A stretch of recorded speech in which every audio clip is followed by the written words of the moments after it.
अस्सलाम वालेकुम दोस्तों। एग्जैक्ट कंसल्टिंग सर्विसेज की जानिब से आपको खुशामदीद कहा जाता है।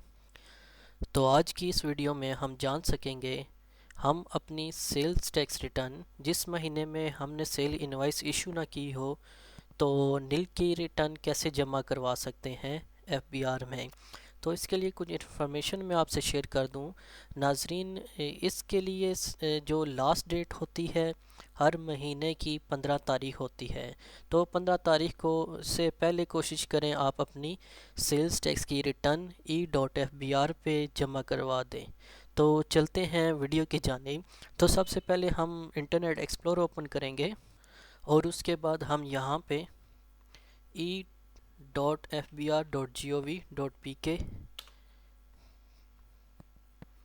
सर्च बार में लिख के इंटर कर देंगे। तो उसके बाद आपके सामने इस तरह की विंडो ओपन हो जाएगी। तो आपने यहाँ पे अपना यूज़र आईडी और पासवर्ड डालना है। तो मैंने यहाँ पे अपना यूज़र आईडी और पासवर्ड डाल दी है। उसके बाद यहाँ पे लॉगिन पे क्लिक करेंगे। लॉगिन पे क्लिक करने के बाद आपके सामने इस तरह की विंडो आ जाएगी। तो आपने यहाँ से इसको कर देना है स्किप दिस। तो उसके बाद आपने डिक्लेरेशन पे आना है और उसके बाद सेल्स टैक्स पे, और जो हमारा टैक्स ईयर चल रहा है अभी 2019, तो यहाँ पे 18-19 को हम सिलेक्ट करेंगे। तो आपके सामने इस तरह की विंडो ओपन हो जाएगी। तो आपने फिर ये लेफ़्ट साइड से सेल टैक्स रिटर्न ओपन करने के लिए जिस महीने की करनी है यहाँ से मंथ सेलेक्ट करना है। तो यहाँ से अभी हमारा मंथ चल रहा है दिसंबर 2018।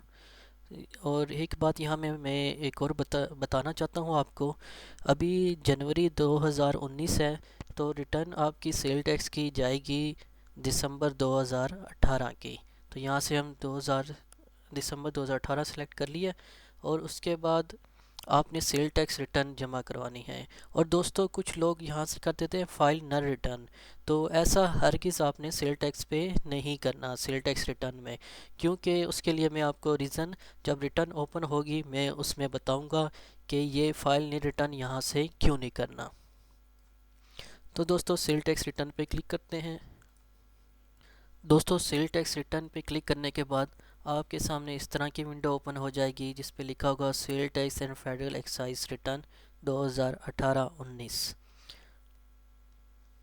तो उसके बाद आपके सामने राइट साइड पे ये प्रिपेयरिंग का आ जाएगा। तो दोस्तों मैंने स्टार्टिंग में आपको कहा था कि आपने फ़ाइल नहीं रिटर्न क्यों नहीं करनी। तो उसका मैं बताता हूँ क्यों मैंने आपको ये बात कही थी।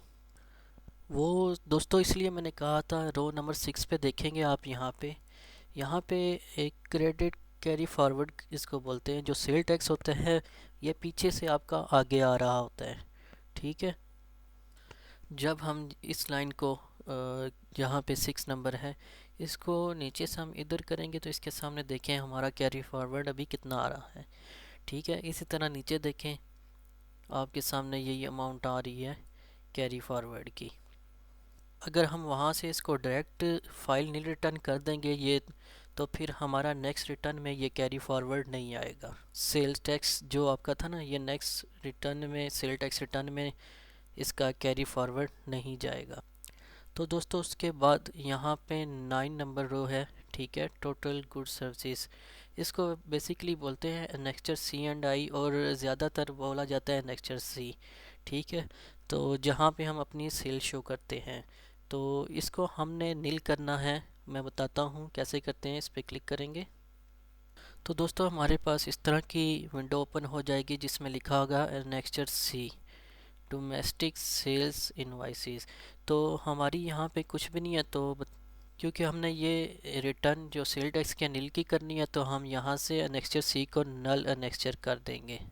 तो उसके बाद हमारे सामने ये इस तरह की आ जाएगी स्क्रीन। तो फिर हमने यहाँ पे क्योंकि हमारा एनेक्चर सी सबमिट हो गया बैक टू रिटर्न पे क्लिक करना है।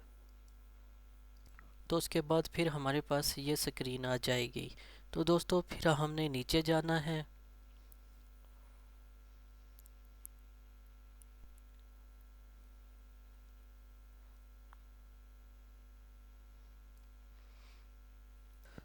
तो दोस्तों उसके बाद ये 27 नंबर पे आ जाना है। इसको बोलते हैं एनेक्चर एफ़। तो यहाँ पे हमारा स्टॉक होता है और इसको क्लिक करके हम इसको भी ओपन करेंगे तो हमारे सामने इस तरह की विंडो ओपन हो जाएगी जिस पे लिखा होगा next F carry forwarder summary. तो फिर हमने इसको यहाँ से राइट करना है। राइट के बाद क्योंकि हमारा कोई सेल परचेज नहीं हुई तो हमारी ये सेम फिगर रहेंगी। तो उसके बाद हमने इसको सेव कर देना है नेक्स्टर एफ को। ये लाजमी आपने सेव करना है। अगर यहाँ से भी स्टॉक उड़ गया तो फिर आपकी जो नेक्स्ट सेल टैक्स रिटर्न होगी उसमें भी नहीं जाएगा। इसको आपने लाजमी सेव करना है। सेव पे क्लिक करने के बाद हमारे सामने डाटा सेव्ड का इस तरह का आ जाएगा। तो फिर हम राइट साइड पे बैक टू रिटर्न पे क्लिक कर देंगे। बैक टू रिटर्न करने के बाद हमारे सामने ये विंडो आ जाएगी। दोबारा मेन स्क्रीन पे हम आ जाएंगे सेल टैक्स की। फिर हमने इसको नीचे लेके आना है सबसे एंड पे।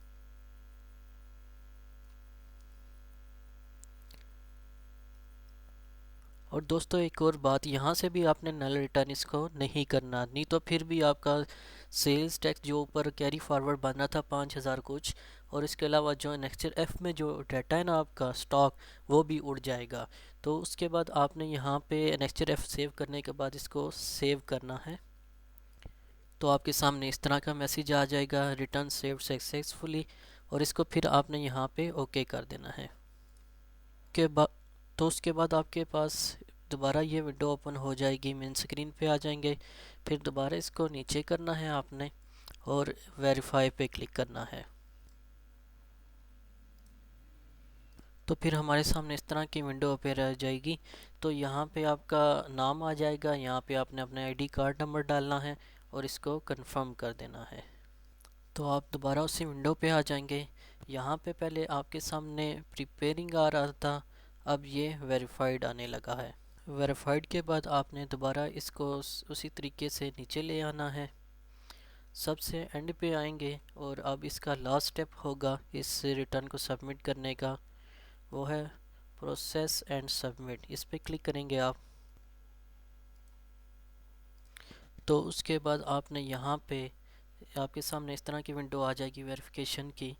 ठीक है, उसके बाद आपका यहाँ पे नाम आ जाएगा। CNIC नंबर है तो CNIC कंपनी है तो उसका जो नंबर होता है वो आ जाएगा। तो उसके बाद यहाँ पे सिग्नेचर की जगह 4 हिस्सों का पिन कोड होता है, वो डालने के बाद इसको कंफर्म कर देंगे।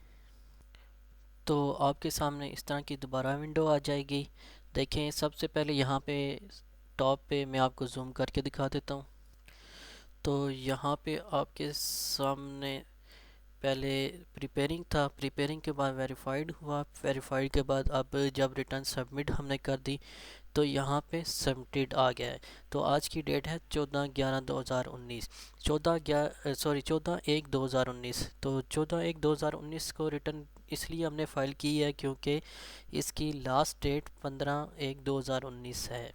तो दोस्तों उम्मीद करता हूँ आज की आपको ये वीडियो सेल टैक्स रिटर्न नील की, जिसमें कोई डाटा ना हो, तो इनवाइस हमने इशू ना की हो, तो वो सेल्स टैक्स रिटर्न हम उस महीने में नील की कैसे जमा करवा सकते हैं।